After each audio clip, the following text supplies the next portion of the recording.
Bon, alors, la dernière fois, on avait commencé le premier livre de l'éthique et, si je me souviens bien, on n'avait fait que les définitions. Alors, on va essayer d'avancer un peu plus vite aujourd'hui, mais ça m'étonnerait qu'on arrive jusqu'à la proposition 11. C'est pourquoi vous serez obligé de passer aux vacances de Noël sans savoir encore si Dieu existe nécessairement. Ça va évidemment vous angoisser, mais bon, il faudra quand même que vous vous résigniez à cette pénible situation. Donc, on avait vu, en étudiant à la fois les définitions et puis les exemples ou le matériau que Spinoza était amené à indiquer dans la suite du texte, que ce début de Éthique 1 présente deux aspects. En apparence, l'aspect d'une syntaxe extrêmement formelle de la substance et des attributs, une syntaxe extrêmement abstraite. Mais d'autre part, dès qu'il doit donner une explication, on se rend compte que sous cette syntaxe abstraite, il pense à des choses extrêmement précises et surtout, il attend que son lecteur y pense aussi. Ces choses extrêmement précises, c'est l'univers de la science, de la causalité, du concept. C'est-à-dire qu'en fait, le lecteur de Éthique 1 n'est pas un lecteur naïf, enfin le lecteur légitime d'Éthique 1 n'est pas un lecteur naïf, c'est un lecteur armé par, disons rapidement, une culture scientifique.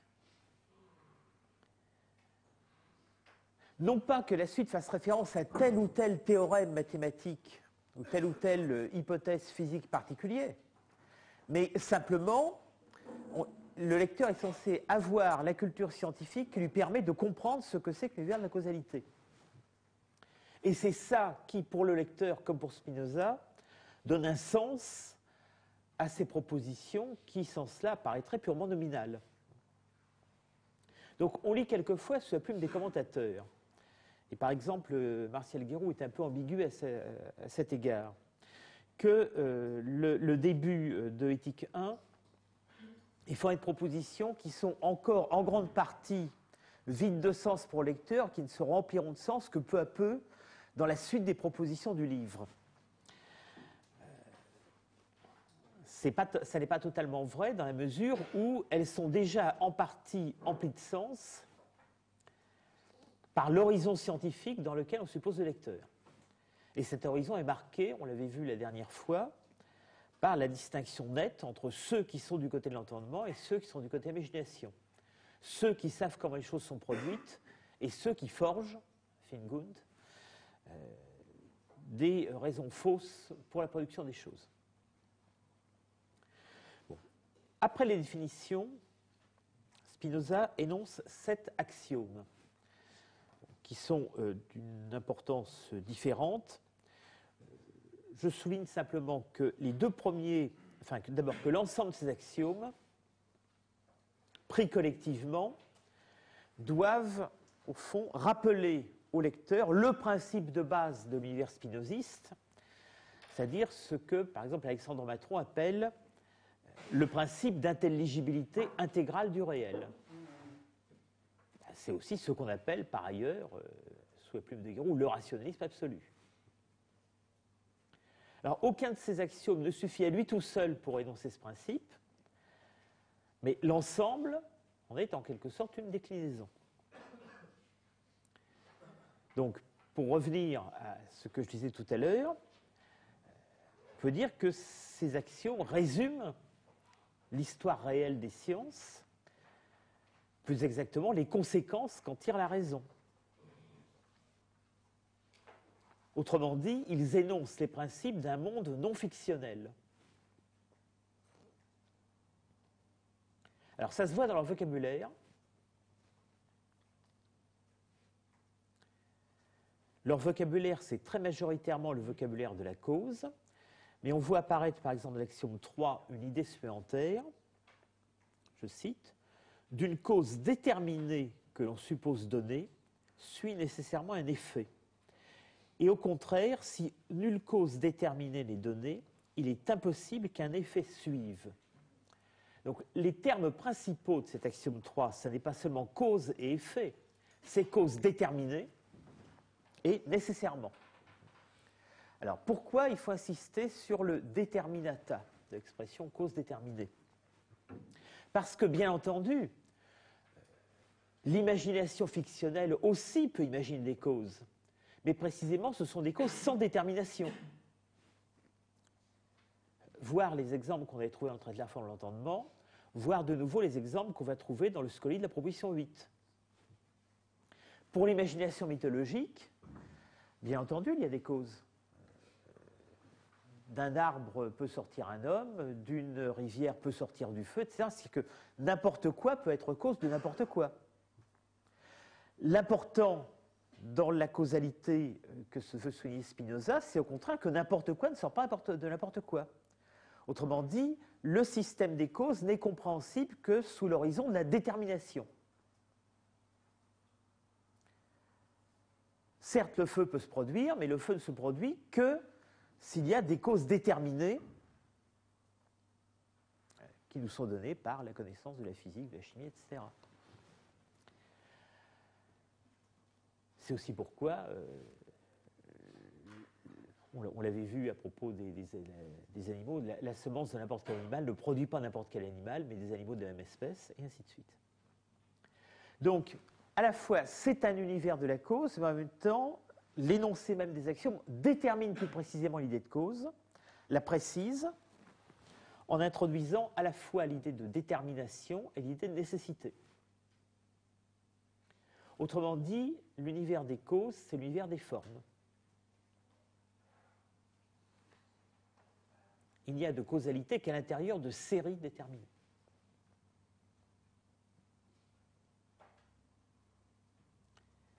Alors pourquoi ça va être important, précisément, dans le cadre de la construction génétique de l'idée de Dieu?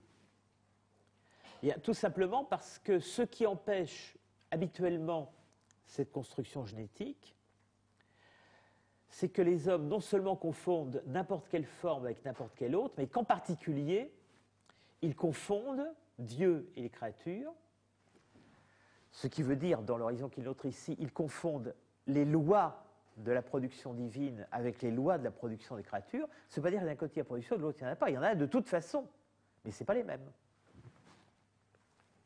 Qu'il y ait des lois de production des deux côtés, ça envoie bien au caractère universel de la causalité, mais que ce ne soit pas les mêmes, ça envoie au caractère sériel, déterminé de la causalité.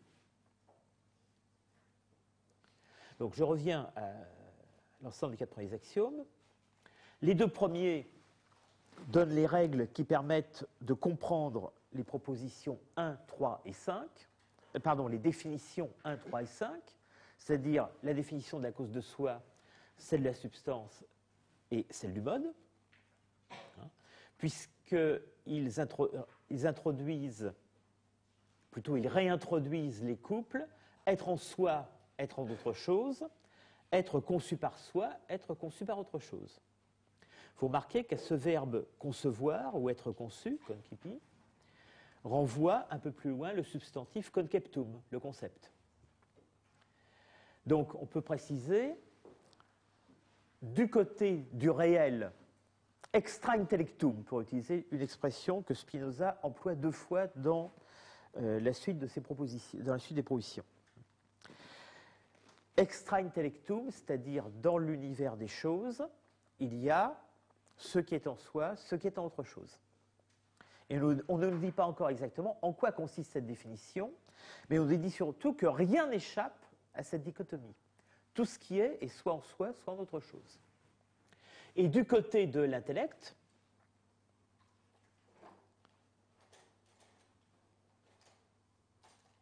l'entendement concevant les choses, il les conçoit soit par le moyen d'une autre chose, soit par le moyen d'elle-même.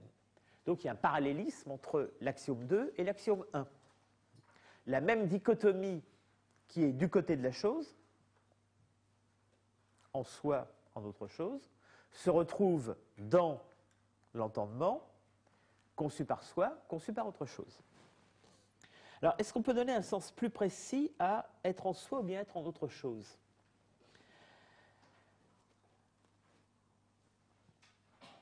Ce que je traduis, ce que la Plume traduit par être en soi ou être en autre chose, c'est évidemment ou LINC, c'est le verbe SC.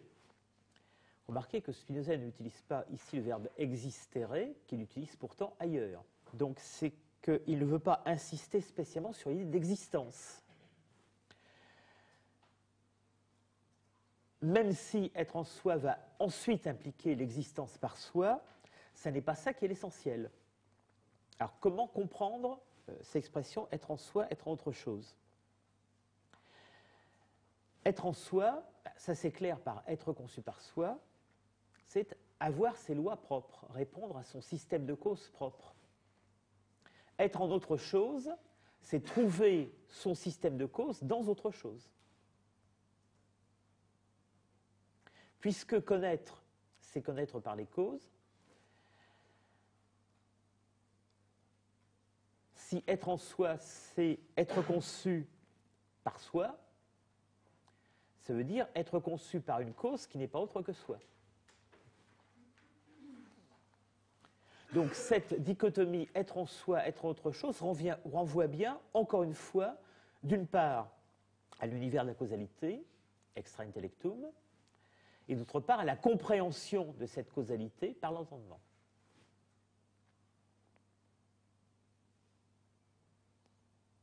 Donc même ces deux premiers axiomes, d'une certaine façon, sont déjà des axiomes de la causalité, au moins de façon implicite. Maintenant, si on regarde les deux axiomes suivants, eux, ce sont des axiomes de la causalité de façon explicite. Je cite, donc axiome 3, c'est celui que j'ai analysé tout à l'heure. D'une cause déterminée que l'on suppose donnée suit nécessairement un effet, et au contraire, si nulle cause déterminée n'est donnée, il est impossible qu'un effet suive. Et 4, la connaissance de l'effet dépend de la connaissance de la cause et l'enveloppe. Donc on retrouve entre 4 et 3 le même parallélisme qu'entre 2 et 1, ce qui se passe extra intellectum, alors ici, la cause l'effet, à son répondant dans l'entendement, connaissance de la cause, connaissance de l'effet.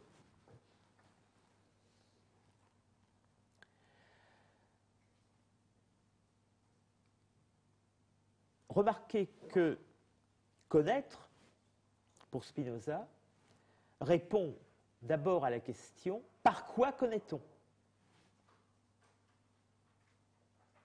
On connaît par la cause, par soi, par autre chose. Pour Spinoza, parler de connaissance, ça renvoie d'abord, enfin quand il ne s'agit pas d'analyser comment l'esprit connaît, c'est-à-dire le genre de connaissance, quand il s'agit de se demander le rapport entre la connaissance et la chose, ça prend tout de suite la forme de la question « par quoi connaît-on » Et la réponse est par la cause. Par la cause, étant entendu que désormais, de façon beaucoup plus systématique que dans le traité de la forme de l'entendement, tout a une cause,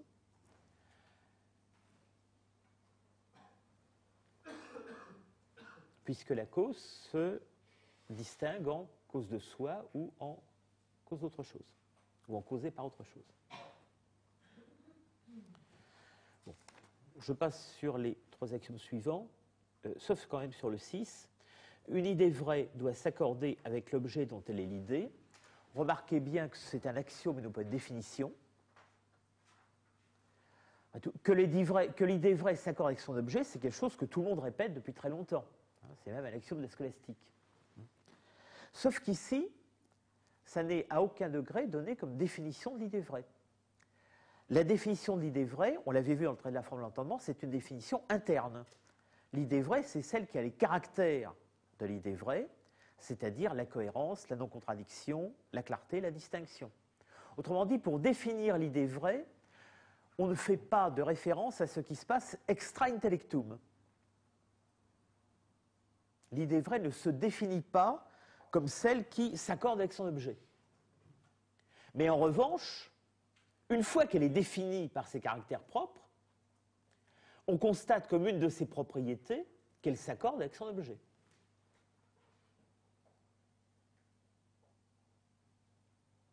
Alors pourquoi est-ce que c'est important de procéder comme ça? Pourquoi est-ce que c'est important que ce soit un axiome et pas une définition? Tout simplement parce qu'il pourrait y avoir des idées vraies dont on saura qu'elles sont vraies avant de s'être interrogé sur la nature de leur objet ou même sur l'existence de leur objet. On pourra même éventuellement rencontrer des idées vraies qui ne correspondent pas à un objet existant en acte. Alors on dirait, on pourrait objecter, mais à ce moment-là, est-ce qu'on peut appliquer l'axiome 6? Si une idée vraie, exemple, l'idée d'un temple dans l'esprit, dans l'entendement de l'architecte, avant que le temple soit construit, cette idée vraie ne correspond pas à un objet extra-intellectum. Le temple n'est pas construit. On avait trouvé cet exemple dans la forme de l'entendement. Alors, qu'est-ce que ça veut dire qu'elle s'accorde avec son objet? Il est clair d'abord qu'elle est une idée vraie parce que l'architecte a construit cette idée en fonction des lois de la physique, des lois de l'architecture, etc., etc. Elle a tous les caractères internes de l'idée vraie. Mais qu'est-ce que ça veut dire? Est-ce qu'on peut encore dire qu'elle s'accorde avec son objet alors que précisément, elle n'a pas d'objet? Alors, il faut admettre, pour qu'on puisse dire que cet axiome garde un sens dans ce cas-là, et c'est très important qu'il en garde un, que s'accorder avec son objet, ça ne veut pas nécessairement dire s'accorder avec son objet existant en acte. Ça veut donc dire que même si cet objet n'existe pas en acte, le jour où il viendra exister, s'il vient exister, il sera conforme à ce que l'idée dit déjà de lui avant son existence. Alors comment est-ce possible? Étant bien entendu qu'on n'est pas dans l'univers délirant de la prophétie. Ben, c'est possible parce que si l'objet se met un jour à exister, il existera conformément à certaines lois de la nature. Et ces lois de la nature, elles sont déjà ce que l'architecte qui a construit le temple connaît. Donc l'idée vraie du temple que construit l'architecte est tirée de ces lois de la nature, physique et autres. Et c'est pour ça qu'on sait que le temple ne s'écroulera pas. Donc même si le temple n'est pas encore construit, on sait, un, qu'il ne s'écroulera pas, deux, qu'il répondra à ce pourquoi il est fait, laisser entrer une grande foule, être situé de telle façon, etc., etc. Tout simplement parce que l'idée que l'architecte a construite sans se soucier d'un objet réel, et pour cause, l'objet va être construit d'après l'idée. L'idée que l'architecte a construite est une idée qui, dans l'esprit, dans l'intellect de l'architecte, est la suite de sa connaissance des lois de la nature, et les lois de la nature, elles, existent réellement. Donc l'idéa inexistant en acte, peu importe qu'il n'existe pas en acte, puisque lorsqu'il existera, si un jour il existe, il sera la conséquence de ce système de lois de la nature qui, lui, existe déjà. Autrement dit, l'idéa, l'objet non existant, même au moment où il n'existe pas, est de toute façon déjà la conséquence de lois dans lesquelles il se trouve. Ce qui signifie qu'on ne peut comprendre les différents objets de la nature, qu'ils existent ou qu'ils n'existent pas, qu'en tant qu'ils sont en autre chose. Donc que l'ensemble de la nature se distingue entre ce qui est par soi et ce qui est en autre chose. Donc cet axiome 6 n'est compréhensible que sur la base des règles de scientificité rappelées par les 4 premiers axiomes. Alors avant de passer aux propositions, il faut s'arrêter un instant sur l'univers qui était ainsi décrit. C'est un univers qui, extra intellectum d'abord, du côté des choses, du côté de l'être, fonctionne suivant des lois, déterminées, où toute chose a une cause, où lorsque la cause déterminée est donnée, l'effet s'ensuit nécessairement. Donc un univers de la sériation des causes et de la nécessité qui lie les causes et les effets. Donc ce n'est pas n'importe quel univers. Ce n'est pas l'univers de la mythologie, ce n'est pas l'univers du hasard, ce n'est pas l'univers des accidents sans raison, ce n'est pas l'univers de la contingence. Ça implique d'emblée que dans cet univers, on ne peut pas retrouver les caractères de ce qui est, chez Aristote par exemple, le monde sublunaire. dans lequel il y a toujours une part nécessaire d'indétermination et de contingence. Ça veut dire que pour comprendre ce que dit Spinoza, il faut déjà avoir accepté que l'univers est entièrement régi par des lois. Il faut l'avoir accepté peut-être de façon pas encore totalement incohérente, sans savoir encore pourquoi, mais il faut avoir remarqué que nous vivons dans un univers qui est complètement réglé. C'est pas tout. Ça veut dire aussi qu'on a remarqué que cet univers est en quelque sorte à deux niveaux. Il y a l'univers des choses qui apparaissent et qui disparaissent, donc l'univers des phénomènes, si on peut le dire dans un vocabulaire pas celui de Spinoza, l'univers des effets, et puis, en quelque sorte, sous cet univers des effets, le système des lois dont ces effets sont les productions. Ce système des lois,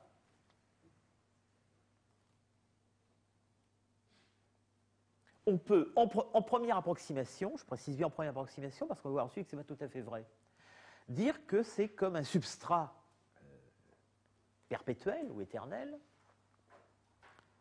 qui a une plus grande nécessité que ses effets. Le temple peut exister ou ne pas exister, mais les lois de la chute des corps, par exemple, les lois de l'étendue, dans le cadre desquelles le temple existera ou non, s'écroulera ou non, sera construit ou non, ces lois, elles, ont une plus grande permanence que les objets qu'elles règlent. Et c'est en gros ce que le lecteur est censé comprendre par distinction entre substance et mode, par distinction entre ce qui est en soi et ce qui est en autre chose. Donc, encore une fois, le lecteur légitime de l'éthique met un certain nombre de choses sous ces énoncés apparemment abstraits, ce qui lui permet de les comprendre au moins grossièrement. Cela dit, cette compréhension au moins grossière ne le fait pas avancer jusqu'à la compréhension interne des rapports qu'il aperçoit. Cette compréhension interne, elle va être donnée précisément par la construction génétique de Dieu et ce qui suivra. Et précisément, ce qui suivra, ça va changer un certain nombre de choses dans cette compréhension. Alors, nous pouvons maintenant nous tourner vers les propositions qui font suite à ces définitions et à ces axiomes. L'ensemble des propositions du livre 1 peut s'organiser en trois grands moments. Je reprends une division que j'emprunte à Martial Guéroult, mais qui me semble aller de soi, à une nuance près. Premier moment, la construction de l'essence de Dieu. Ce sont les propositions 1 à 15, ou si vous préférez, 1 à 16. La proposition 16 constitue comme une charnière entre les deux moments. Donc, premier moment, proposition 1 à 16, la construction de l'essence de Dieu. Deuxième moment, proposition 16 à 29, une fois qu'on connaît l'essence de Dieu, l'analyse de la puissance divine, c'est-à-dire la productivité de cette substance qu'est Dieu. Donc 1,16, l'essence de Dieu, 16,29, la puissance de Dieu. Et enfin, troisième moment, proposition 30 à 36, l'identité entre l'essence et la puissance divine. L'essence de Dieu n'est pas autre chose que sa puissance. Mais il faut bien voir que cette théorie de l'identité en Dieu entre essence et puissance s'achève par la théorie de la productivité des modes. C'est-à-dire bien loin que cette identité marginalise les modes ou les ravale au rang d'épiphénomènes, au contraire, tout le but du livre 1, tel qu'on le découvre à sa fin, c'est de montrer que toute la puissance des modes n'est autre que la puissance divine.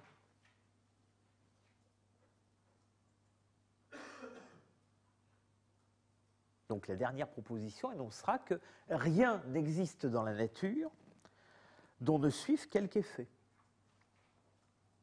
C'est pour ça que je disais que la perception générale de la légalité ou de la causalité du monde que le lecteur a au début du livre, elle va être profondément modifiée, transformée de l'intérieur par le déroulement du livre 1. Pourquoi? Parce qu'au fond, le livre 1 commence par cette idée que tout a une cause. Il se termine par cette idée que tout a un effet, c'est-à-dire que tout est cause. Donc on est bien d'un bout à l'autre dans un univers de la causalité, mais il n'est pas vu sous la même dimension. Au fond, le livre 1 commence par l'idée qui est partagée par le rationalisme ambiant de la physique du XVIIe siècle que tout a une cause. Et même par une généralisation de ce rationalisme ambiant qui est que tout a une cause, même Dieu. Ce qui est l'originalité de la construction génétique. Mais il se termine par quelque chose qui se déduit bien de cette construction, mais qui n'était pas évident au départ, c'est que non seulement tout a une cause, y compris Dieu, mais que toute chose est cause, que toute chose est productive, comme Dieu, et que cette production est la productivité même de Dieu. C'est-à-dire que la causalité de chaque chose est un prolongement de la causalité divine.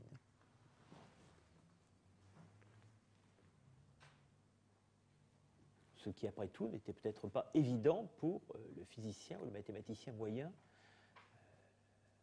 même le plus rationniste possible. Il y a donc bien quelque chose qui a changé entre le début et la fin du livre 1, qui n'est pas du tout un dépassement ou une négativité ou quoi que ce soit de ce genre, au contraire, qui se produit de façon totalement affirmative de théorème en théorème, mais qui permet une compréhension beaucoup plus complète et beaucoup plus intérieure de cet univers de la causalité systématisée. Bon, alors commençons par le premier moment, c'est-à-dire la construction génétique de l'essence divine, donc les 15 ou 16 premières propositions. Alors, ce premier moment, on peut à son tour le diviser en deux parties. C'est-à-dire d'abord les 8 premières propositions, et ensuite les autres. Alors, pour donner un sens, pour comprendre ce que veulent dire ces 8 premières propositions,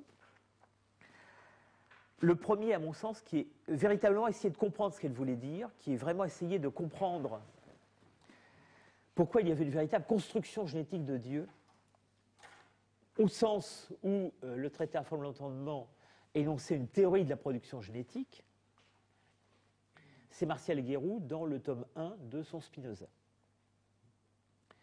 Cela dit, il me semble que pour l'essentiel, l'interprétation qu'il en a donnée est inexacte.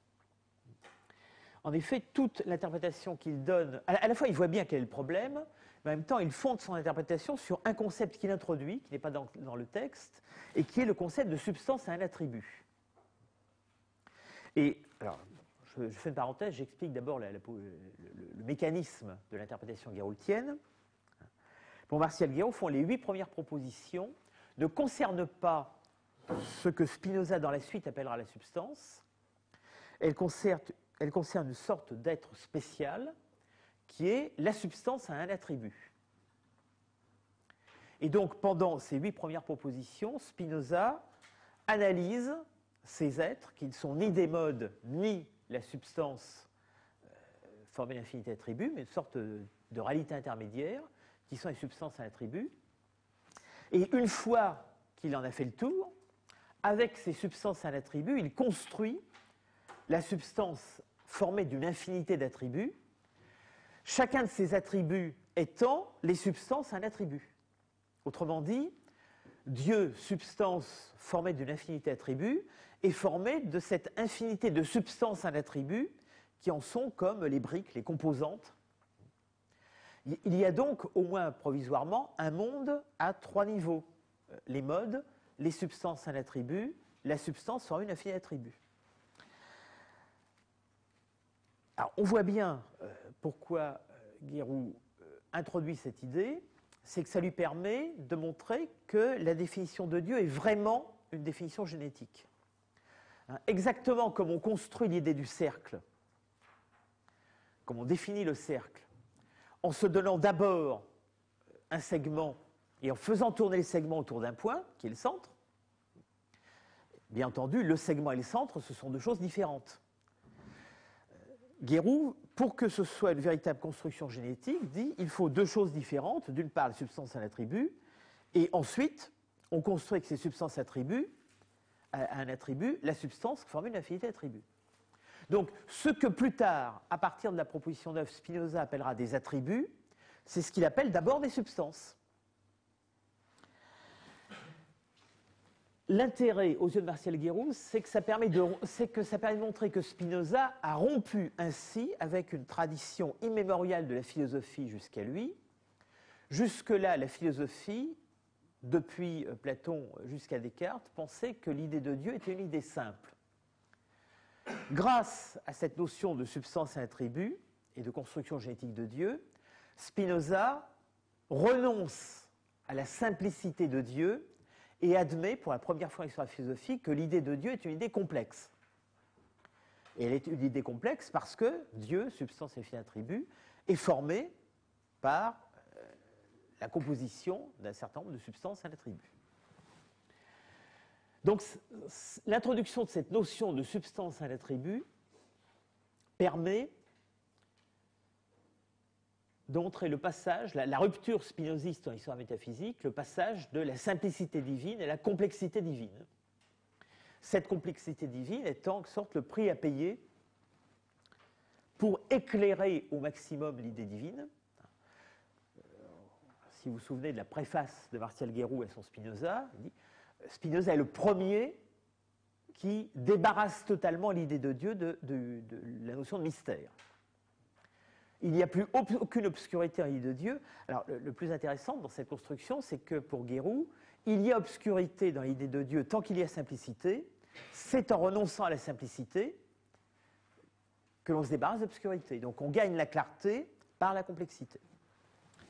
Bon, c'est une construction qui est très belle, qui est en même temps très féconde, puisqu'elle essaye de penser la rupture spinoziste dans l'histoire métaphysique. On pourrait dire qu'elle est en partie exacte dans ce qu'elle aperçoit. Bon, je crois qu'elle est en grande partie fausse. Elle est en partie fausse pour deux raisons. Premièrement, une raison lexicale, donc qui ne suffirait pas elle seule, mais dans la mesure où Guéroult s'appuie sur des références textuelles, autant les vérifier. Alors, cette raison lexicale, c'est tout simplement que l'expression substance à un attribut n'apparaît jamais sous la plume de Spinoza. Or, si c'était si important que ça dans l'esprit de Spinoza, il aurait quand même introduit la notion au moins une fois. Alors, Guéroult répondrait, mais si elle apparaît dans la proposition 8, ou plutôt au début de la démonstration de proposition 8. Je vous lis le début de la démonstration. Substantia unius attributi non lisi unica existit. Et ad ipsus naturam pertinet existere. Ce que Guéroult traduit, la substance a un attribut, ne peut être qu'unique, etc., etc. Le problème, c'est que lexicalement, ça ne tient pas du tout. Enfin, ça ne peut être qu'un contresens. Je ne vois pas pourquoi un génitif comme unius attributis pourrait se traduire par la substance à un attribut. Et surtout, si on regarde à quoi il renvoie, en effet, Spinoza dit substantia unius attributi non lisi unica existit renvoie à la proposition 5 du même livre. Or, qu'est-ce qu'elle disait, la proposition 5 ? Elle disait « Il ne peut y avoir dans la nature deux ou plusieurs substances de même nature ou attribut. » Autrement dit, si un attribut est donné, il ne peut pas y avoir deux substances qui lui correspondent. Puisque c'est à cette proposition-là que Spinoza renvoie, justement, Guéroult, lui, ne renvoie pas, il faut comprendre l'expression substantia unius attributi comme voulant dire exactement ce qui a été en proposition 5, c'est-à-dire si un attribut est donné, il n'y a qu'une seule substance qui corresponde et pas plusieurs, pas deux et pas plusieurs. Donc en fait, il faudrait traduire substantia unius attributi non pas par la substance à un attribut, mais au contraire, l'attribut à une substance. Bon, ce sera un faux sens aussi, d'accord. Mais je veux dire, la référence textuelle, c'est ça. Spinoza, quand il utilise l'expression substantia unius attributi, ne fait pas référence au fait qu'une substance a un seul attribut, mais au contraire, au fait qu'à un attribut donné ne correspond qu'une seule substance. C'est ça qui a démontré en position 5. Donc, si un attribut est donné, il ne peut pas y avoir deux, plusieurs ou une infinité de substances qui lui correspondent, mais une seule. Donc, alors que Guéroult utilise cette formule comme voulant dire que si une substance de cette sorte est donnée, il n'y a qu'un seul attribut qui lui corresponde. C'est-à-dire exactement le contraire. Donc maintenant, j'essaie de traduire sans contresens, c'est-à-dire sans le contresens de Guéroult et sans celui que moi j'ai introduit tout à l'heure. Il faudrait dire la substance qui correspond à un attribut unique. Ce qui ne veut pas dire qu'elle n'en a qu'un, mais qu'un attribut unique étant donné, on ne peut trouver qu'une seule substance qui lui corresponde. Donc, je reviendrai ensuite à la démonstration de position 8. Première raison pour refuser l'existence de substances et attributs, c'est que lexicalement, ça ne tient pas. Deuxième raison, à côté de la raison lexicale, une raison conceptuelle.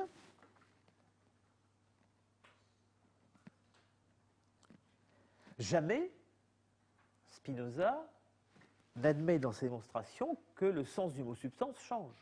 Au contraire, alors je n'ai pas le temps de rentrer dans le détail de la démonstration, mais l'ensemble de livre 1 ne tient que si le mot substance a toujours le même sens d'un bout à l'autre.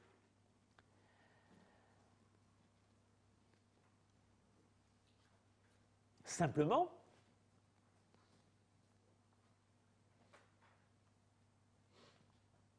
la même substance, la substance en général, au début, Spinoza ne nous dit pas combien d'attributs est là. Tout simplement parce que savoir que la substance a une infinité d'attributs, ça ne sera établi que dans la suite, après la proposition 9. Donc il n'y a pas de contradiction entre le fait que Spinoza, au début, s'interroge sur le nombre d'attributs d'une substance, et admettre par exemple qu'il se pourrait qu'elle n'en ait qu'un seul, et dans la suite disent qu'elle a un nombre infini, tout simplement parce que la démonstration de l'infinité des attributs n'est pas intervenue tout de suite. Autrement dit, le fait que la substance ait un nombre d'attributs infini, ça n'est pas quelque chose qui fait partie de la définition de la substance en tant que telle. Mais c'est vouloir faire dire trop de choses à cette absence que de vouloir lui faire dire qu'elle n'en a qu'un seul. Donc en réalité, les substances des 8 premières propositions, c'est la substance dont on ne connaît pas encore le nombre d'attributs, et où en fait, un certain nombre de démonstrations seront envisagées simplement sous la dimension suivante, à savoir, elle a au moins un attribut. C'est-à-dire que pour que les démonstrations soient valides, on a besoin de savoir que ces substances ont une essence, et pour qu'elles aient une essence, CF, la définition d'attribut, on a besoin qu'elles aient au moins un attribut. Jamais, pour la démonstration, on a besoin de dire qu'elles n'en ont qu'un seul. Donc, le terme substance est bien univoque d'un bout à l'autre de l'éthique. Simplement, à partir d'un certain moment, on saura qu'au moins un attribut, c'est en fait une infinité. Mais il n'y a pas de contradiction dans la mesure où, dans les 8 premières propositions, il suffit de savoir qu'elles en ont au moins une, au moins un, et on n'a pas encore besoin, pour que les démonstrations soient valides, qu'elles en aient une infinité. C'est tout. Bon, alors maintenant, comment se construit cette série des 8 premières propositions, c'est-à-dire cette théorie de la substance qui a au moins un attribut, ou, je le répète, des substances qui ont au moins un attribut, puisqu'on ne sait on ne sait au début ni combien il y a de substances, ni quel est leur nombre d'attributs. Alors, les 4 premières propositions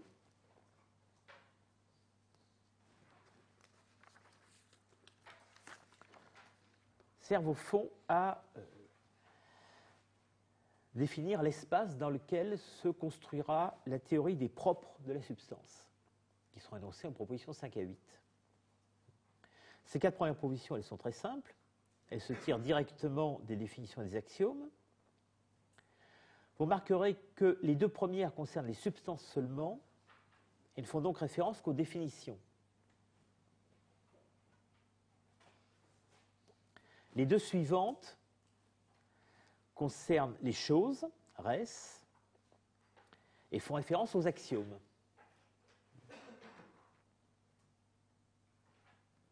Alors, je rappelle que dans le vocabulaire de Spinoza, tel qu'on l'a vu se déployer depuis le début du livre 1, Res est le terme le plus général qui soit, exactement comme ens. Res ou ens, pluriel res ou entia, semblent pratiquement synonymes et désigner toutes les choses possibles qui tombent sous l'entendement. C'est-à-dire, eh bien, les substances et leurs attributs, les modes, et d'autres choses encore s'il y en avait, mais de fait, il n'y en a pas.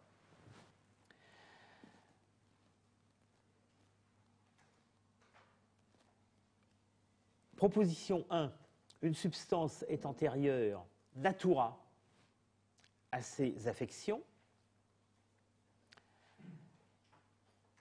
Cela est évident par la définition 3 et 5. Donc la substance, c'est ce qui est en soi et conçu par soi. Le mode, ou l'affection, c'est ce qui est par autre chose et conçu par autre chose. Donc il va de soi que pour que quelque chose puisse être conçu par l'autre chose, il faut que l'autre chose soit antérieure à la seconde. Ce sur quoi il faut s'arrêter ici, la proposition 1, c'est plutôt ce terme natura qui apparaît au milieu de la formule. Une substance est antérieure par nature à ses affections. Qu'est-ce que c'est que cet ablatif natura? Alors, on va voir apparaître dans les premières propositions un certain nombre d'occurrences de ce terme natura avec des sens différents. On lui trouve au moins 3 sens. Bon, je les énumère tout de suite, on les repérera quand ils apparaîtront. Il faut s'en rendre compte parce qu'ils jouent un rôle important dans la mécanique du raisonnement. Ici, on a natura à l'ablatif. On traduit par nature ou en nature. Qu'est-ce que ça veut dire? Évidemment, ça fait référence, si on veut, à la nature de la chose, l'essence de la chose. On pourrait traduire la chose, la substance est par essence antérieure à ces modes. Mais le terme est presque figé d'une façon telle qu'on pourrait traduire par en principe. Ce natura à l'ablatif désigne quelque chose qui va de soi par principe. Ça ne renvoie pas à une véritable analyse de l'essence. Donc, premier sens de natura, quelque chose qu'on pourrait traduire par comme il va de soi.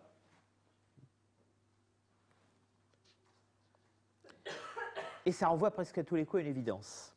Deuxième sens, il y a le terme latin classique, celui qui a donné son titre au poète de Lucrèce, natura rerum. La natura rerum, c'est l'univers, ce qui existe. Alors on peut traduire aussi par la nature, mais à la limite, là, il faudrait mettre nature avec un N majuscule pour distinguer de l'autre. Et surtout, il ne faut pas traduire la nature des choses.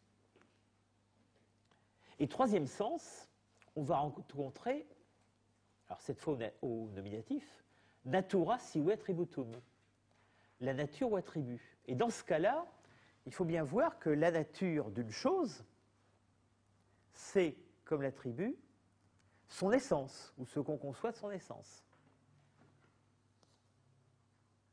Problème, c'est que natura s'emploie au singulier, toujours, alors que attribut peut s'employer au pluriel. Donc, quand Spinoza veut désigner l'essence d'une chose en ayant égard à son unité, il dira plutôt natura. Quand il veut désigner l'essence d'une chose en ayant égard à la possibilité de sa pluralité, il dira attributum, ou au pluriel attributa. Donc, bien voir que dire nature ou attribut, ça ne fait pas porter le regard sur le même aspect, unitaire ou plural, de l'essence. Mais c'est bien l'essence qui agit dans les deux cas. Donc, proposition 1, une substance antérieure par nature à ses attributs. Proposition 2, deux substances ayant des attributs différents n'ont rien de commun entre elles. Spinoza considère aussi que c'est évident. Cela est évident par définition 3. Chacune, en effet, doit être.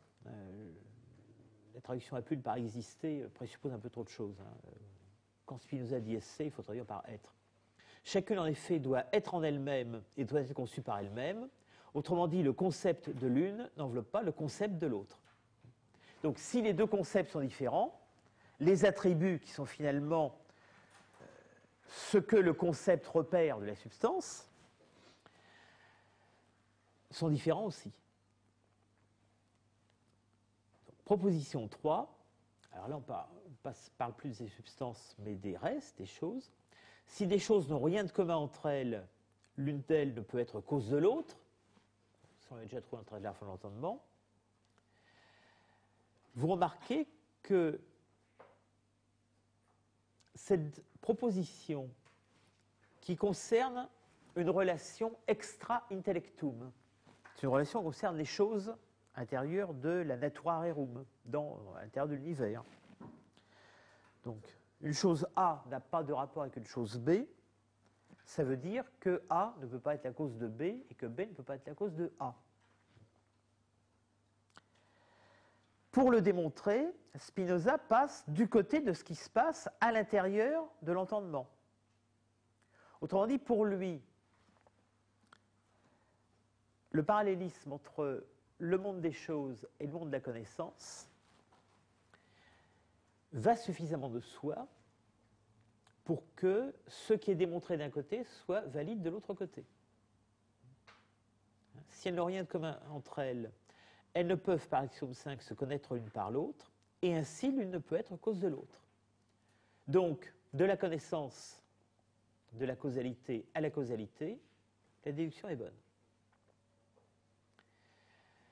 Proposition 4. Deux ou plusieurs choses distinctes se distinguent entre elles ou bien par la diversité des attributs des substances, ou bien par la diversité des affections des substances. Alors, cette proposition de 4 semble anodine, mais en fait, c'est elle qui introduit la théorie des distinctions. Alors, c'est que Deleuze, par exemple, a accordé un grand rôle dans sa thèse principale à cette théorie des distinctions. Alors, là aussi, pour Spinoza, ça semble aller de soi, dans la mesure où, d'après l'axiome 1, tout ce qui est soit en soi, soit autre chose, ça veut dire que l'univers est formé uniquement de deux catégories. D'un côté, les substances, de l'autre, leurs affections ou modes. Donc, si des choses se distinguent, elles ne se distinguent que par la substance ou par le mode. Bon, maintenant qu'on a énoncé ces 4 propositions, qui en sorte marquent les limites, les repères de l'univers des choses et de ces choses particulières qui sont les substances, on va pouvoir s'interroger sur les propres de la substance. Et donc, on va énoncer successivement, dans les propositions 5 à 8, les caractères principaux de la substance, étant entendu que ces caractères sont valables, quel que soit le nombre d'attributs de la substance. Hein, cette question est laissée entre parenthèses pour l'instant. Donc, on va énoncer que sous un même attribut, il n'y a qu'une seule substance. Donc, encore une fois, ce n'est pas une substance attribut, c'est l'attribut à une seule substance. Que la substance ne peut pas être produite par autre chose, que la substance est cause de soi, c'est-à-dire que son essence enveloppe l'existence, et enfin que la substance est infinie. Donc 4 propres: unicité, non-production, c'est-à-dire indépendance, unicité, indépendance, cause de soi, infinitude. Autrement dit, on voit se mettre dans ces propositions 5 à 8 en connexion les caractères qui avaient été introduits dans les définitions et qui jusque-là étaient pensés séparément. Dans les définitions, on avait introduit l'idée de cause de soi, on avait introduit l'idée d'infini, et maintenant on va montrer que la notion de substance attire à elle toutes ces caractéristiques. Donc, d'une certaine façon, Spinoza dit à son lecteur: tu savais déjà un certain nombre de choses de façon séparée, mais maintenant, je te montre qu'il y a un des concepts que tu utilises qui permet de penser les autres. Donc, le concept de substance, qui n'était pas donné comme central dans les définitions, il n'arrive même pas en premier, apparaît maintenant, peu à peu, comme celui qui donne un sens aux autres concepts définitionnels. Donc, proposition 5. Il ne peut y avoir dans la nature deux ou plusieurs substances de même nature ou attribut. Alors, remarquez que ce qu'a pu être traduit par nature, c'est deux expressions différentes. Hein. In rerum natura, donc dans la nature au sens de dans l'univers réel.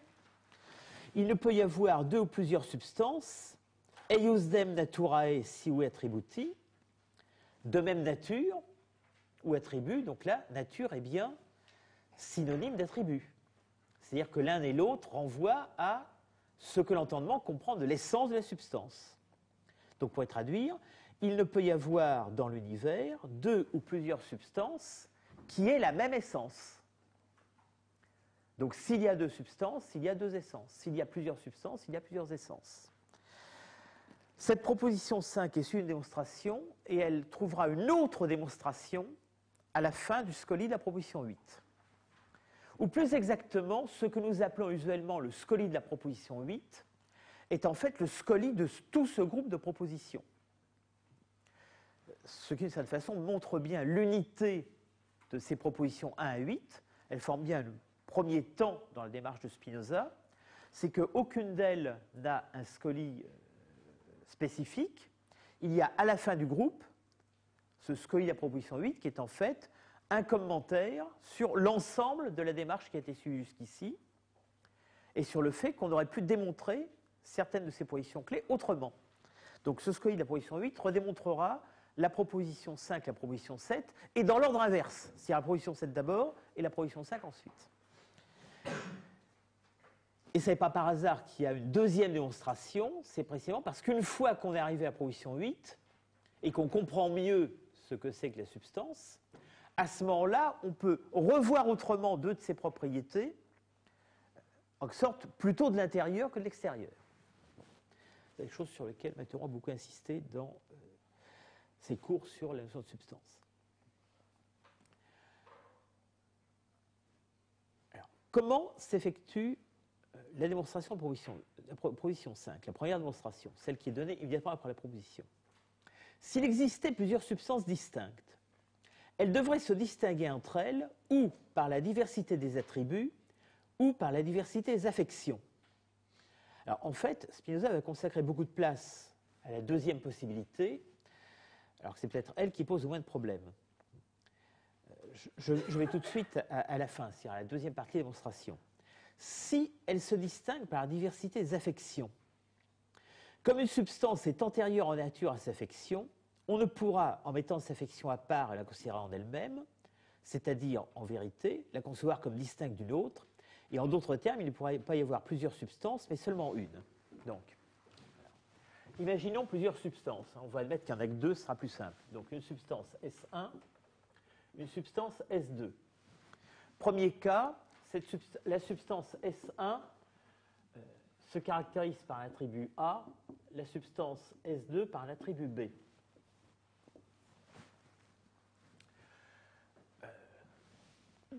Non, plutôt, il y a deux cas possibles. Imaginons une substance S3 qui se caractériserait aussi par l'attribut A. Donc on a deux substances qui se distinguent par leurs attributs et deux substances qui ne se distinguent pas par leurs attributs. Bon, maintenant, du côté de la deuxième hypothèse, imaginons une substance S4 dont on ne connaît pas l'attribut, qui a des modes, disons A1, A2, A3, et une substance S5 qui se distingue de la première par le fait qu'elle a des modes B1, B2, B3. Donc, l'interlocuteur supposé semble dire à Spinoza, on voit bien qu'on peut distinguer, donc ça c'est le deuxième cas. Deuxième cas, la distinction par les modes, la distinction par les affections. Je rappelle que mode, modification, affection, c'est pareil.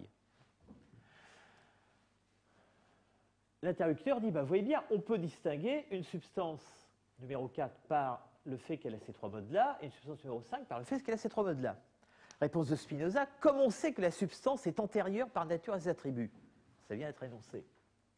On peut, à ce moment-là, imaginer un moment où ces attributs disparaissent. Idem pour la substance S5, on peut imaginer un moment où ces attributs disparaissent. Donc j'imagine par exemple une substance S4 qui serait l'étendue, que j'essaierai de caractériser par le fait qu'il y a ce que j'appelais A1, A2, A3, par exemple, telle table, telle chaise ou tel temple, mais je peux faire disparaître cette table, cette chaise et ce temple, évidemment, puisqu'ils sont éphémères. Et la substance demeure. Si je fais la même chose dans une autre substance S5 que je caractérise comme étendue bis, qui se caractérise aussi par une chaise, une table et un temple, différents des premiers, Je ne peux pas dire le fait que la table, la chaise et le temple soient différents des premiers suffit à distinguer, puisque je peux très bien produire un cas de figure où tous les objets ont disparu et ont été remplacés par d'autres, et à ce moment-là, absolument rien ne distingue plus S4 de S5.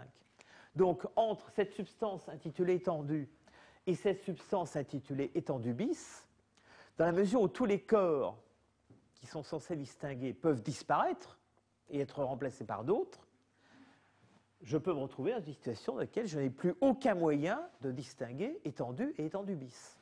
En conséquence, dans ce cas de figure, étendue égale étendue bis. Donc, il n'y a pas moyen de distinguer deux substances par leurs affections. Bon, alors maintenant, distinguons les substances par diversité des attributs.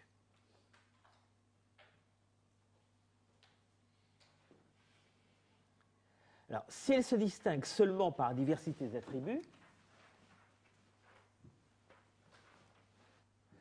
ça prouve donc que, précisément, à l'attribut A correspond à la substance S1, à l'attribut B correspond à la substance S2. Maintenant, imaginons une substance S3 qui a aussi attribut A. En quoi est-elle distincte substance S1? Alors, il y a deux cas possibles. Ou bien je dis elle est distincte parce qu'elle a des modes différents. Mais précisément, on vient de démontrer que les modes ne suffisent pas à distinguer les substances. Donc, on se retrouve dans le cas de figure précédent, S3 égale S1. Alors maintenant, il y a une objection qui est faite par Leibniz dans ses notes sur l'IDIC 1. Leibniz dit, mais attendez, puisqu'une substance peut avoir plusieurs attributs, on pourrait très bien imaginer une substance S1 qui a un attribut A et un attribut C, et une substance S3 qui a un attribut A et un attribut D.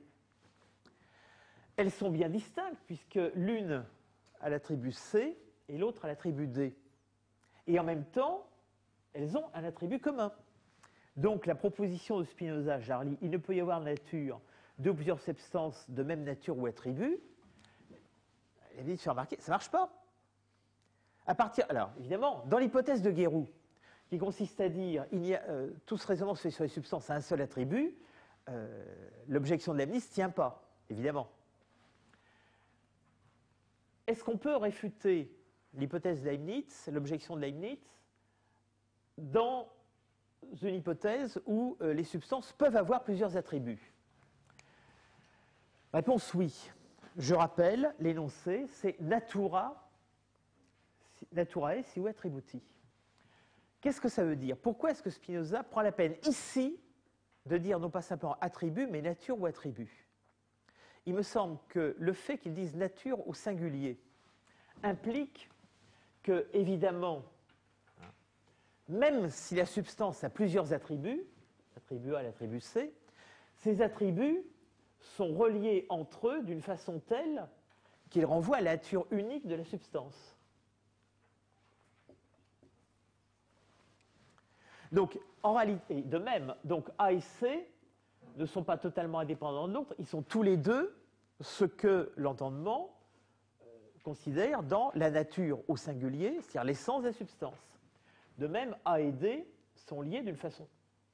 Autrement dit, l'objection de Leibniz ne marcherait que si on fait séparer mécaniquement les attributs, comme si la substance était un substrat inerte et que les attributs soient des propriétés qu'on peut ajouter ou enlever. Et à ce moment-là, effectivement, si les attributs étaient simples propriétés, on pourrait dire, voilà, l'un a la propriété D, l'autre la propriété C. Ça suffit pour les distinguer, mais ils ont en commun propriété A. Mais en réalité, pas du tout. Dans la mesure où les attributs sont la pluralité qui correspond à l'unité qu'est la nature, le lien entre A et C et le lien entre A et D est tel que si vraiment C et A sont les attributs de la substance, alors une substance qui a cette nature-là, ayant l'attribut A, doit avoir l'attribut C. Une substance qui a l'attribut, et inversement, ayant l'attribut C doit avoir l'attribut A. Une substance qui a l'attribut D doit avoir l'attribut A.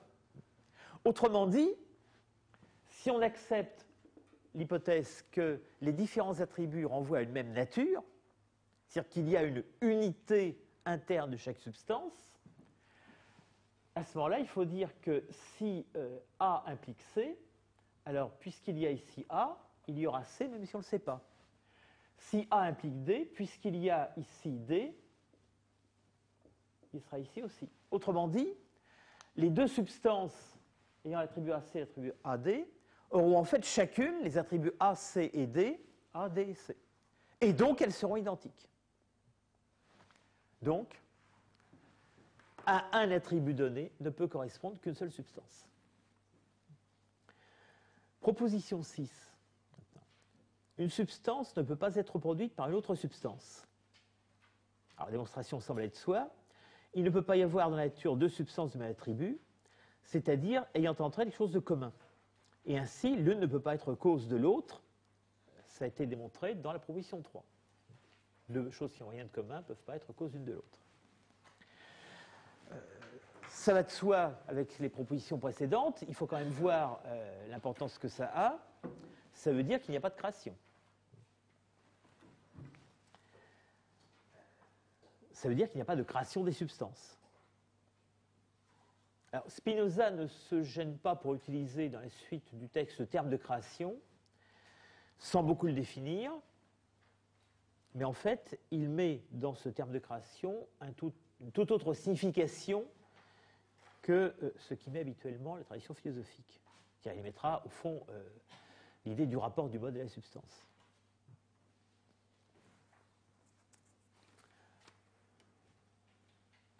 D'où le corollaire. Il suit de là qu'une substance ne peut pas être produite par autre chose, car rien n'est donné dans la nature sur les substances et leurs affections. Donc une substance ne peut pas être produite par une autre substance, ça vient d'être dit. Il est évident qu'elle ne peut pas être produite par un mode, puisqu'elle est antérieure à ces modes. Proposition 7. Il appartient à la nature de la substance d'exister. Alors, cette démonstration implique déjà, sans le dire explicitement, que tout a une cause. Parce que si il y aura moyen de dire qu'il n'appartient pas à la nature de la substance d'exister, ça serait de supposer que certaines choses peuvent expliquer sans cause. Alors, démonstration, une substance ne peut pas être produite par une autre. Elle sera donc cause de soi, c'est-à-dire que son essence enveloppe nécessairement l'existence. Autrement dit, il appartient à sa nature d'exister. Donc on est en train de passer de l'idée de cause de soi à l'idée d'existence nécessaire de la substance. C'est-à-dire qu'on a ici une sorte d'argument ontologique implicite concernant non pas Dieu, on n'a pas encore vu apparaître dans le raisonnement, mais toute substance quelle qu'elle soit. Donc même s'il existait plusieurs substances, et on n'a pas encore tranché le cas, toutes ces substances existeraient nécessairement. Bon, c'est pour ça d'ailleurs que dans les polémiques qui suivront la publication de l'œuvre posthume, il y a un certain nombre de critiques qui accuseront Spinoza d'introduire plusieurs dieux. Effectivement, tant qu'on n'en est qu'à la proposition 7, comme on ne sait pas encore l'unicité de la substance, on peut très bien admettre que s'il y a plusieurs substances, alors elles existent toutes nécessairement, et on se trouve donc dans un univers polythéiste. Proposition 8, toute substance est nécessairement infinie, et pour cause, pour qu'elle soit finie, on a vu que la définition de la finitude, c'était d'être limitée par quelque chose de même genre, c'est-à-dire chose interne à un même attribut. Or, à l'intérieur de l'attribut, d'un unique attribut, on a vu qu'il n'y avait qu'une seule substance. Bon, c'est là que Spinoza utilise l'expression substantium attributi. Donc, elle ne peut pas être limitée par une autre substance à l'intérieur d'un même attribut, sous un même attribut, et elle ne peut évidemment pas être limitée par un mode. Bon. Le scolien répète la distinction finie-infinie pour l'affirmation-négation, je passe. J'arrive maintenant au scoli 2 de la proposition 8, qui est en fait, je disais tout à l'heure, le scoli de l'ensemble de ces 8 premières propositions. On avait commencé à en parler la dernière fois. Je ne doute pas qu'à tous ceux qui jugent des choses confusément et n'ont pas accoutumé de les connaître par leur première cause, il ne soit difficile de concevoir la démonstration de la proposition 7. Donc il ne s'agit pas de la 8, mais bien de la 7. C'est-à-dire, il appartient à la nature de la substance d'exister. il ne distingue pas, en effet, entre les modifications des substances et les substances elles-mêmes. Ils ne savent pas comment les choses sont produites. Alors d'abord, on remarque le vocabulaire. Dans toutes ces propositions, on a remarqué que mode, affection ou modification étaient synonymes. C'est un seul niveau de la réalité, on pourrait dire. Pour l'instant, on a un niveau de la réalité qui est substance et qui, en ce qui concerne l'essence de la substance, on peut dire nature ou attribut. Et un deuxième niveau de la réalité qui est mode, modification, affection. Attention, le terme latin pour affection, en ce sens, c'est affectio. Rien à voir avec ce qu'on trouvera dans la suite de l'éthique, avec le terme affectus, qui désigne les affects. Ici, c'est n'importe quelle modification. Par exemple, un corps est une affection de l'étendue. Bon, puisqu'on est en train de faire de marque du vocabulaire, il y a quelque chose à quoi il faut s'intéresser maintenant, c'est aux verbes. Les verbes par lesquels Spinoza va introduire cette distinction entre ceux qui jugent confusément et ceux qui ne jugent pas confusément. Alors, il y a d'abord évidemment le verbe confondre. Donc, ceux qui n'arrivent pas à connaître par les premières causes, ils ne peuvent pas concevoir la démonstration de position 7. Donc, la distinction entre les hommes se fait entre ceux qui connaissent ou qui conçoivent et ceux qui perçoivent confusément. Ils ne distinguent pas en effet entre les modifications des substances et les substances elles-mêmes, et ils ne savent pas comment les choses sont produites. Donc, la série de verbes, c'est distinguere, c'est donc le contraire de confondre. Autrement dit, le lecteur légitime de l'éthique, c'est celui qui sait distinguer. Le lecteur illégitime, c'est-à-dire celui qui ne comprendra pas la série de propositions, c'est celui qui est incapable de confondre. Alors, entre quoi et quoi? Entre les modifications des substances et les substances elles-mêmes.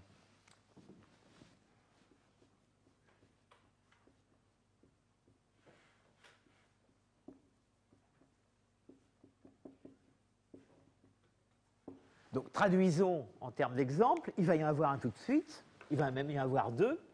Ce qui veut dire que nous connaissons déjà des substances, des choses qui nous paraissent être des substances. Remarquez que puisque Spinoza donne deux exemples, il suppose que son lecteur sera d'accord pour dire qu'il y a deux substances. Nous saurons ensuite que ces deux substances sont la même, mais peu importe, elles nous apparaissent sous deux attributs différents. D'abord, dans le cadre de l'étendue, pour ceux en effet qui ignorent les vraies causes des choses, confondent tout et sans aucune protestation, donc de nouveau confondre, sans aucune protestation de leur esprit, forgent aussi bien des arbres que des hommes parlants, imaginent des hommes naissant de pierre aussi bien que liqueur séminale, et des formes quelconques changeant en d'autres également quelconques. Autrement dit, ceux qui confondent tout, ils ignorent que dans l'étendue,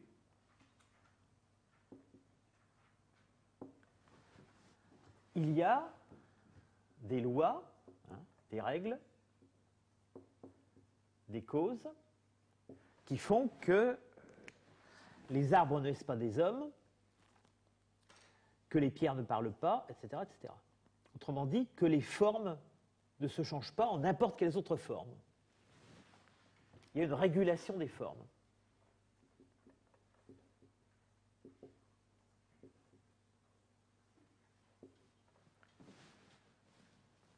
Et bien entendu, ceux qui distinguent savent distinguer entre les différentes formes. Deuxième exemple, de même aussi, ceux qui confondent la nature divine avec l'humaine attribuent facilement à Dieu les affections d'âme humaine, surtout pendant le temps qu'ils ignorent encore comment se produisent ces affections. Autrement dit, nous connaissons, enfin certains d'entre nous connaissent une autre substance ou un autre attribut de la substance qui est ce qui se passe du côté des affects, c'est-à-dire du côté de la pensée. Donc du côté de la pensée, on sait, enfin ceux qui savent distinguer, savent comment se produisent les affects. Donc il y a également des lois, des causes de production des affects.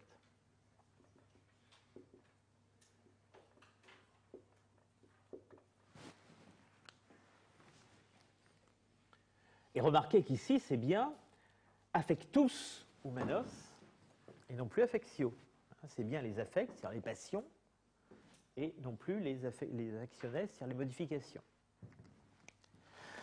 Donc, nous connaissons déjà deux substances ou attributs. Ou plutôt, les meilleurs d'entre nous connaissent déjà deux substances et attributs. Premièrement, l'étendue dans lequel nous avons appris qu'il y a des lois, des causes, et que ça n'est pas n'importe quoi qui produit n'importe quoi. Et deuxièmement, la pensée, qui est le domaine de la connaissance des affects, et dans lesquels aussi nous apprenons qu'il y a des causes. Donc, ceux qui savent distinguer connaissent ces deux attributs et ne confondent pas ce qui s'y passe. Ceux qui ne savent pas distinguer, tout simplement parce qu'ils n'ont pas acquis une connaissance réelle de ce qui se passe dans ces deux attributs, et en conséquence, n'ayant pas l'idée des lois ou des règles, ils confondent à chaque fois la substance et sa modification. Autrement dit, ils confondent la pensée et les différents affectus, les différents affects de la pensée, et la façon dont ils se produisent. Ils confondent l'étendue et les différents affects de l'étendue, et les différentes affections de l'étendue. Donc d'un côté, on a ceux qui savent comment les choses sont produites,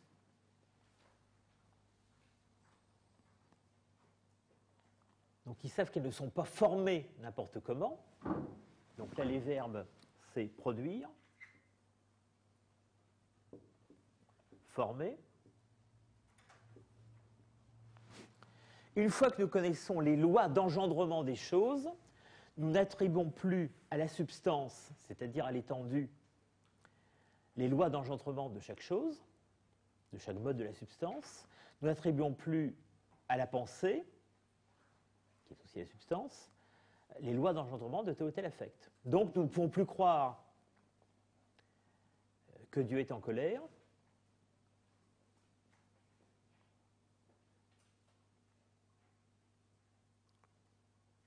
ou que Dieu peut parler par l'intermédiaire d'un arbre ou d'un oracle.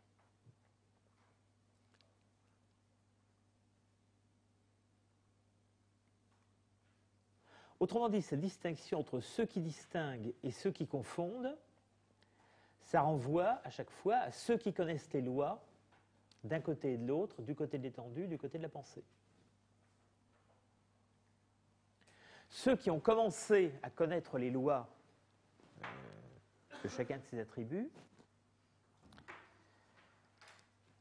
n'appliquent pas à l'attribut, c'est-à-dire à la substance, ce qui est valide pour les modes, et réciproquement. Remarquez que l'idée de res producuntur, les choses sont produites, est l'idée la plus générale de l'ensemble de ce raisonnement. C'est bien entendu que aussi bien la substance que les modes sont produits, mais ils sont produits sur une loi différente. La substance est produite par elle-même, les choses sont produites dans le cadre des lois de la substance. Donc il faut bien voir à la fois que tout est produit, mais produit suivant deux systèmes de lois différentes. Des lois internes, des lois externes.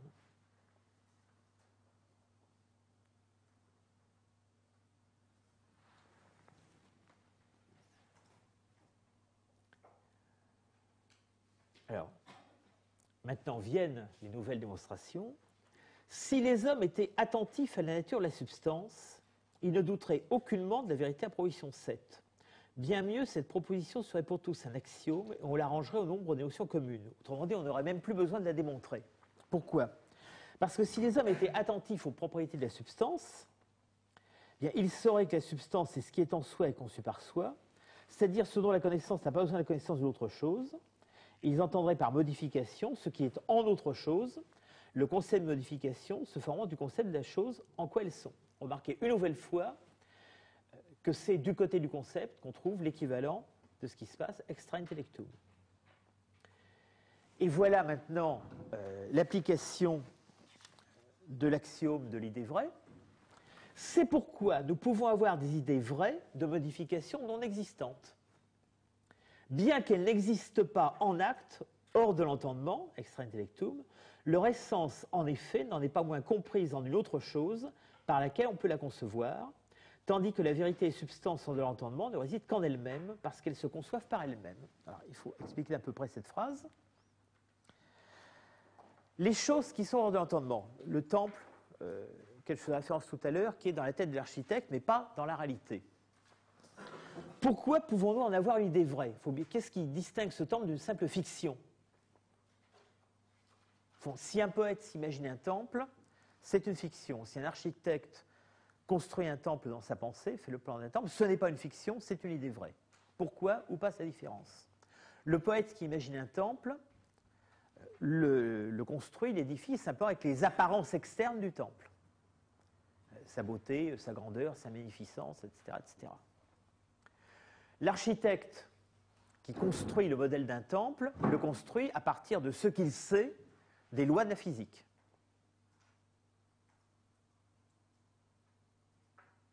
Or, ces lois de la physique, ce sont les lois de l'étendue, c'est-à-dire les lois de la substance. Donc, la fiction du temple dans le discours du poète ne correspond à rien. Ou correspondent des morceaux arrachés sans ordre à des extraits confus de la nature. Au modèle de l'architecte correspond certes non pas un objet réel en acte, puisque le temple n'est pas encore construit, mais correspond la possibilité effective de construire cet objet, puisque ce modèle est issu des lois de la nature, dans l'intellect de l'architecte, qui sont la connaissance réelle de lois de la substance réelle. Donc on peut dire que, certes, le mode temple n'existe pas en acte actuellement, mais la substance étendue dont il sera la mise en œuvre quand il existera, existe réellement. Autrement dit, ce qui nous permet d'avoir des idées vraies de modification existantes, c'est le fait que, qu'elles existent ou non, elles sont des modifications d'une substance qui, elle, existe nécessairement. Alors on peut retourner l'argument. Ce qui fait que le fait que nous ayons une idée vraie ne prouve pas que la chose existe en acte. Ça ne s'applique pas du côté de la substance. Le fait que nous ayons une idée vraie du côté de la substance prouve que la substance existe. Donc on est renvoyé une nouvelle fois à la disjonction entre être en soi et être en autre chose. Il faut donc nécessairement reconnaître que l'existence d'une substance, tout de même que son essence, est une vérité éternelle. Bon, je saute la deuxième démonstration, celle qui revient sur la position 5.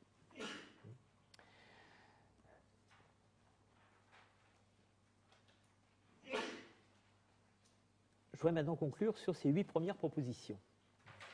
Donc on a vu que ces 8 premières propositions, au fond, à partir d'un horizon qui est celui de l'univers de la causalité déterminée, et de la distinction entre être en soi et être en autre chose, construisez peu à peu, à partir du concept de substance, à partir du concept initial de substance, un concept plus riche, puisqu'on lui annexe, comme des propres, les différentes catégories qui avaient été énoncées séparément dans les définitions.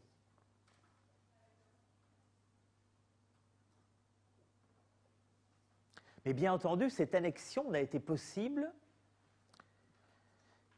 qu'à condition que le lecteur ait cet horizon de la rationalité causale sous les yeux. Bon.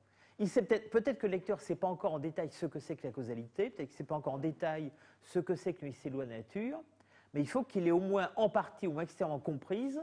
Sans ça, les définitions et les propositions ne prennent aucun sens pour lui. Sans ça, on peut lui faire l'objection leibnizienne, par exemple.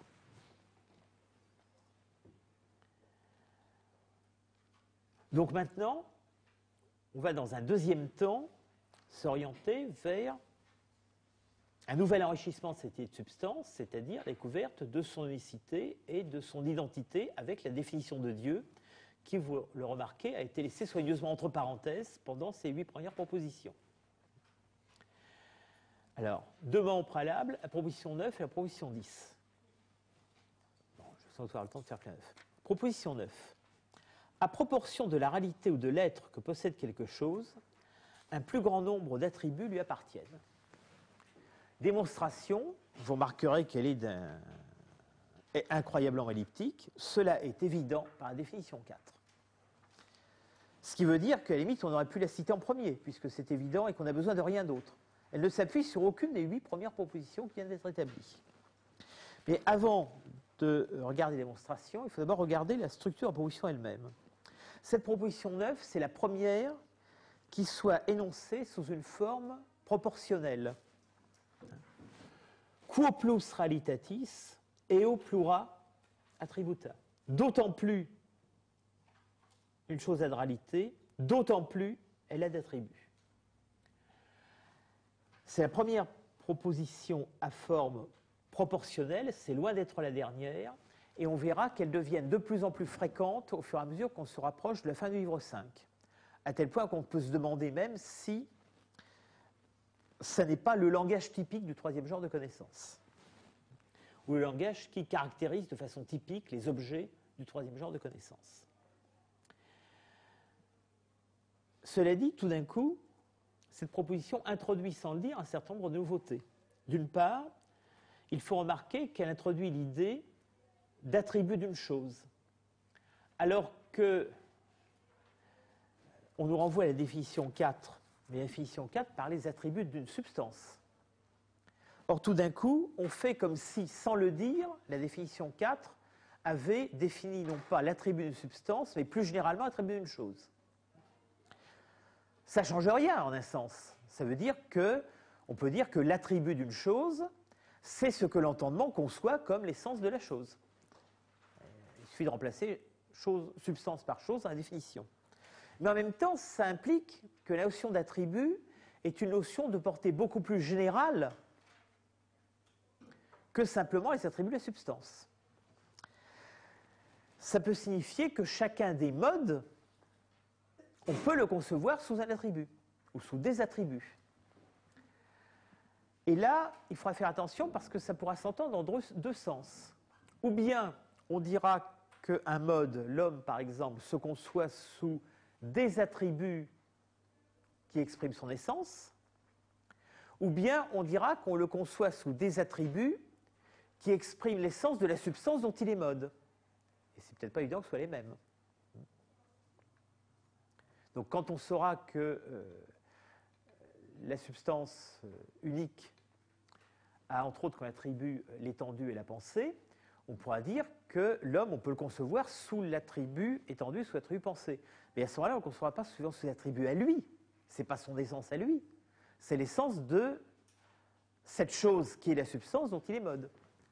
Mais ça n'exclut pas que dans d'autres passages, Spinoza pourrait essayer de savoir ce que sont les attributs de l'essence humaine. Et ça ne sera probablement pas l'étendue de la pensée. Alors, pourquoi c'est important de distinguer attribut de la substance et attribut de la chose? Parce que sans ça, je crois que la proposition n'a pas de sens.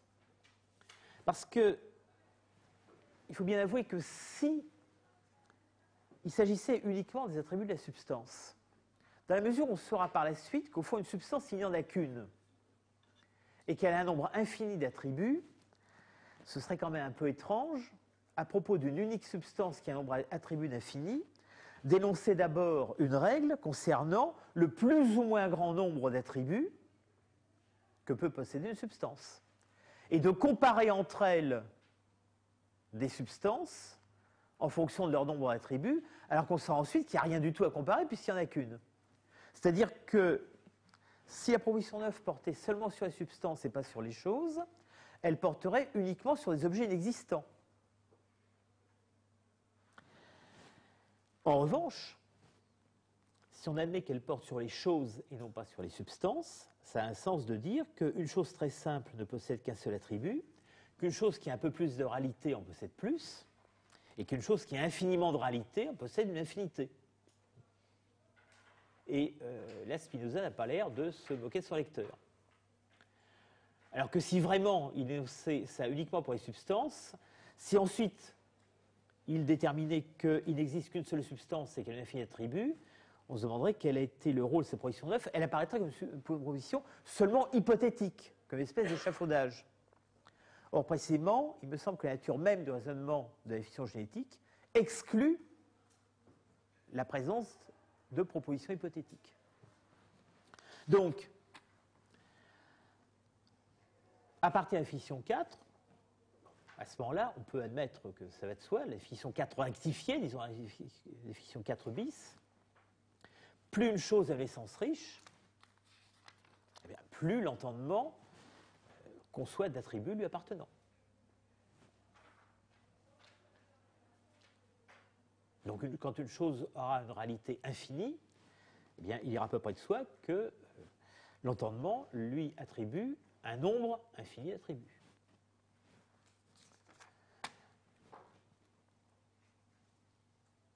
Donc, je m'arrête ici pour aujourd'hui et la prochaine fois, on reprend la proposition 10.